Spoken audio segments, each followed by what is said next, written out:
Hi hello నమస్తే, this is Rani. Welcome to my channel Rani blogs 21. ఈరోజు ఈ వీడియోలో మురముళ్ళలో ఉన్న వీరేశ్వర స్వామి ఆలయాన్ని చూపిస్తున్నాను.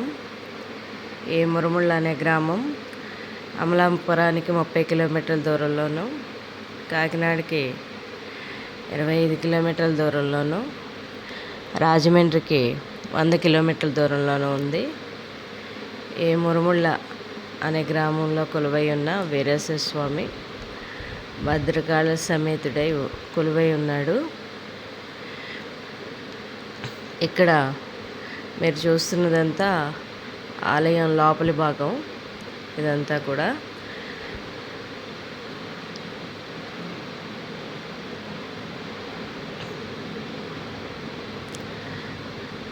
ఇక్కడ స్వామివారికి నిత్య కళ్యాణం జరుగుతూ ఉంటుంది.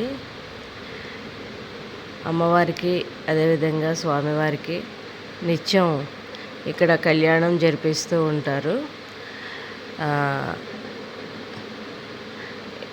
అదేవిధంగా పెళ్ళి కాని వాళ్ళు, పెళ్ళి కావాలని అనే కోరిక కలిగిన వాళ్ళు ఇక్కడికి వచ్చి కళ్యాణం జరిపించుకుంటే వారికి త్వరలో కళ్యాణం జరుగుతుందని ఇక్కడ వారు చెప్తూ ఉంటారు.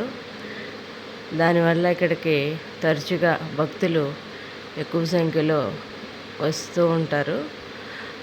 కళ్యాణం పెళ్ళి కాని వాళ్ళు ఎక్కువగా వస్తూ ఉంటారు. వాళ్ళు వచ్చి మొక్కుకొని ఇక్కడ కళ్యాణం జరిపించుకుని స్వామివారి కళ్యాణం జరుగుతుండగా వాళ్ళు వచ్చి చూసి వెళ్తూ ఉంటారు.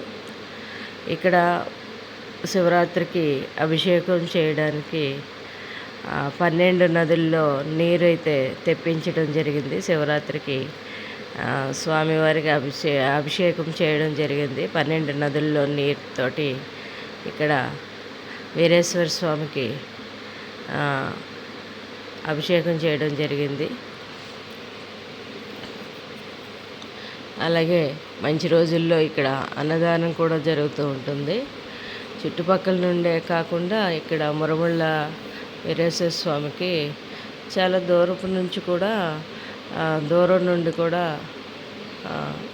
ఆంధ్రప్రదేశ్ నుండే కాకుండా తెలంగాణ నుండి కూడా భక్తులు వచ్చి వెళ్తూ ఉంటారు. ముఖ్యంగా పెళ్ళి కాని వారిని తీసుకుని వచ్చి వెళ్తూ ఉంటారు.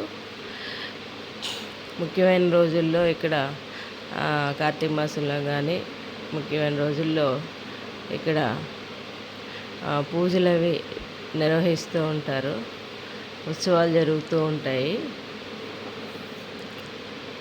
ఇక్కడ స్వామివారికి.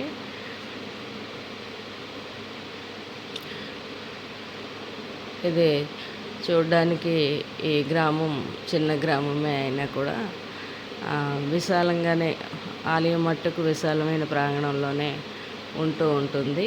భక్తులు ఎంతమంది వచ్చినా కొంచెం సరిపడేంత ప్రదేశం ఈ ఆలయంలో ఉంటుంది.